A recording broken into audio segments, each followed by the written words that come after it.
So, got a big ice storm coming. What am I going to do? I'm going to talk wrestling.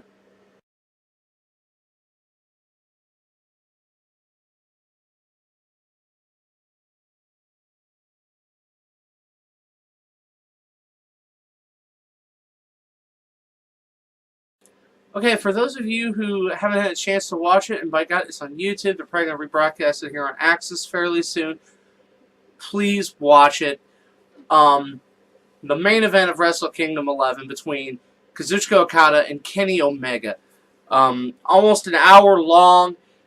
Um, Basically a love letter to wrestling. David Meltzer, praised this thing to the mountaintop. Said it was the greatest match he'd ever seen, and even gave it not 5 stars, but 6 stars. And it could very well be Kenny Omega's last match in New Japan Pro Wrestling. 2 days after the fact, so basically last week, Kenny Omega sent out some tweets saying, quote, "I will be stepping away from Japan to reassess my future. The path to my journey may change, but my goals will not." He added another. He has no plans. His schedule is cleared. He's weighing all options. A lot to consider, and he thanked the fans for their support. So it's making a lot of people wonder, and heck, even John Cena's getting into this with his Instagram, showing a bunch of images of various Kennys, Mega Man's, Big Giant O. So it has led to huge speculation. Is Kenny Omega going to WWE? No one really knows the answer. All the sides have kept very mum on the word. Excuse me. The only thing Kenny Omega has confirmed is that he's still going to main Alex on Street Fighter V Season 2. So, is there the possibility? Well, let's look at a few key things that I've been noticing. He has stepped away from the Elite, which was the subgroup of Bullet Club that he formed with the Young Bucks. The Young Bucks seeming to be spending a lot more time with Adam Cole as what they call the Super Clique. Now, when all 4 are combined, they call themselves a Dream Team. It gets really confusing. It's like keeping track of Marvel teams. But basically, he was not scheduled for this weekend's New Beginnings event for New Japan, which is basically how they restart their wrestling year. And so we all know it ends with Wrestle Kingdom, and then they start with New Beginning, and then go from there. Now, Kenny Omega had a banner year last year, winning the first Gaijin to win the G1 Climax tournament. Continuing his dominance in the junior heavyweight division, with the Young Bucks capturing the never open 6-man championship. And of course now you have quite possibly 4 days into the new year, the match of the year. Because this match is going to be very hard to top. Is it quite possible that he has, and like I said, now he's stepping away from Japan, and Japan was all he wanted to do. Now, a lot of people, I'm sure, who's followed Kenny Omega's career, knows that he did spend some time in WWE developmental and was never happy with the experience. And interestingly enough, he's also been spending a lot of interviews putting down WWE. In fact, even saying that the New Japan Heavyweight Championship is bigger than any WWE Championship because they're all hot potatoes. He said his neighbor down the street has probably been a WWE champion. So, as I said, it's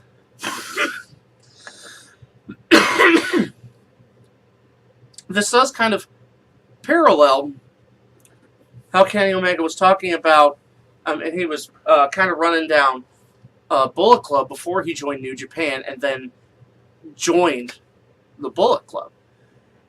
It does sound like a lot of bluster, at least as far as that aspect is concerned. And Kenny Omega does like to paint himself as a villain and get a lot of heat going in. But as we've said, WWE has not confirmed anything. But also remember, they were very, very, very, very silent about AJ Styles debuting. Literally, the only evidence we had of that happening was like a grainy photo outside the Performance Center. I mean, it could have, for all we knew, it could have been Sasquatch in a ball cap. So you have another situation here where Kenny Omega could be, swerving everybody. Or it could possibly happen that he could debut as early as the Royal Rumble match.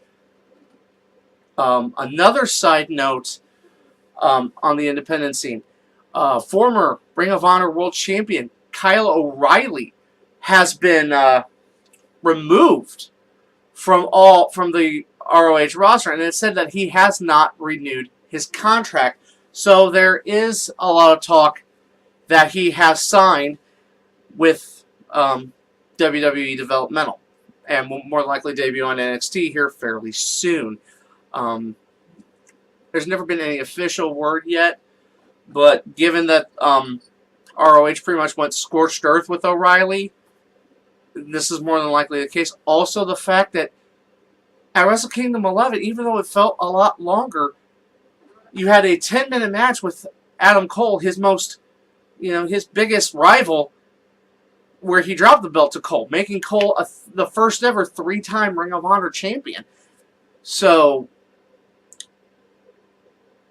that could be simply put that he has signed, and it was kind of sudden, and everybody in Caryland is very upset with this.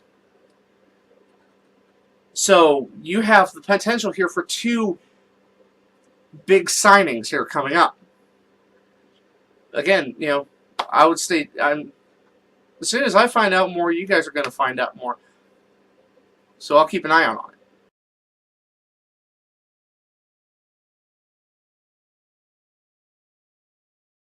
Well, ladies and gentlemen, first time for everything here. I didn't get the chance to get this video uploaded before this news came out. So I get to put in an update in this episode. As it turns out, Triple H talked to ESPN.com, and he said that WWE is looking to possibly hiring Kenny Omega after his New Japan contract expires. Now, the thing that gets me with this is that Kenny Omega is mentioned by name. Normally, if a wrestler is mentioned by name, things are already dragged. They've got Kenny Omega. So, I'm still not sure exactly when his New Japan deal expires. Whether it be at the end of the month or somewhere down the line. But again, if he's mentioned by name, usually that's a pretty good indicator that the company is already got him on board. So, fingers crossed, here's hoping. But again, we'll keep you updated as it goes on.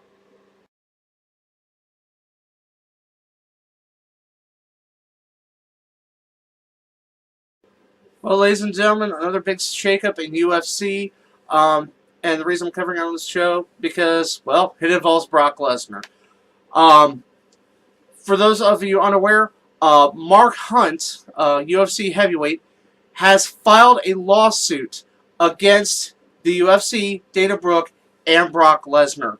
According to reports, Hunt is also accusing of things such as racketeering and other actual charges that could be filed later by Nevada District Courts. This was filed in the Nevada District Court. It's basically Hunt is suing because, in his words, UFC, it completely ignores drug protocols and knew about Lesnar's failed drug tests. One on June 28th prior to the July 9th fight, and one on fight night, both of which Lesnar tested positive for a masking agent to hide the use of steroids. Um, Now, it's also it's to be said that now it says here that it didn't say anything about Hunt trying to get any of the purse money that Lesnar received. Um, Lesnar did receive $2.5 million simply in purse winnings, but was also supposed to get pay-per-view buys as well. So it could be much larger than that. You're talking about $3.5 to even $4 million. It should also be noted that because of the failed drug tests, Lesnar was fined $250,000 and is suspended for 1 year from professional fighting. However, it goes beyond that. It's slated here for that here in a couple months that Mark Hunt is supposed to fight Alistair Overeem, who also has had multiple failed drug tests. Hunt's basically saying that UFC is profiting off these guys and is circumventing what UFC touts as the best anti-doping policies out there. For those who don't know, I've kind of covered this. It's the U.S. anti-doping agency that does the drug testing for UFC. So it's something totally different. But I guess basically what it says in this report he's trying to do is draw attention to the fact that they simply put, they are ignoring drug tests and letting fighters fight dirty, drug-wise, not rule-wise, in order to boost their buy rates. Because at the time, and he also brings up that at the time, there was UFC wasn't a purchase being acquisitioned by WME Inc. for around $4.2 billion. Now, which was a highly significant, very lucrative deal, considering that the original owners of UFC, Zuffa, paid, I think, $2 million for it. So basically what Hunt is trying to do is, I would like to believe that everything he's doing here is altruistic, but let's face facts. After the failed drug tests, the fight was ruled a no contest. And I know that Hunt in the past has basically been saying that UFC should pay him Lesnar's purse money because Lesnar cheated. It doesn't say if Hunt is going for any financial retribution in this, but this this could be huge. Could be it could paint a very bad picture of UFC, which, as we all know, a lot of people, especially a lot of fighters, have complained about the way UFC does business. So this could be very significant, and of course, as always, more on this as I find it, I will report to you guys. Well, that's going to do it for this episode of The Guido Goes Off. Once again, I thank you fine folks for watching. Now, as I said earlier in this, I'm facing a big ice storm heading this way. It's supposed to hit all weekend long. So I want to get this out there before anything hits. And hopefully I'll be okay. And I also hope anyone else in the path of this is okay as well. Get your supplies. Get your ice salt. If you have a generator, get it gassed up. And just be careful out there, because this looks pretty rough.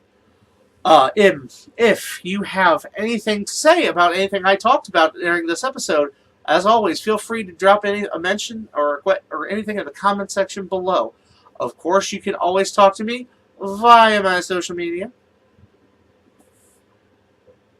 And as always, like this video, share it with your friends, and if you haven't done so already, please subscribe. Um, I might start trying to make a big push to get a few more subscribers here pretty soon.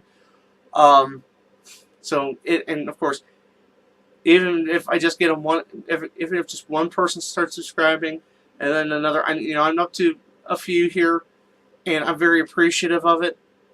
But hey, we all could use more friends. Well, until next time, I am the Guido, and I think we're done here.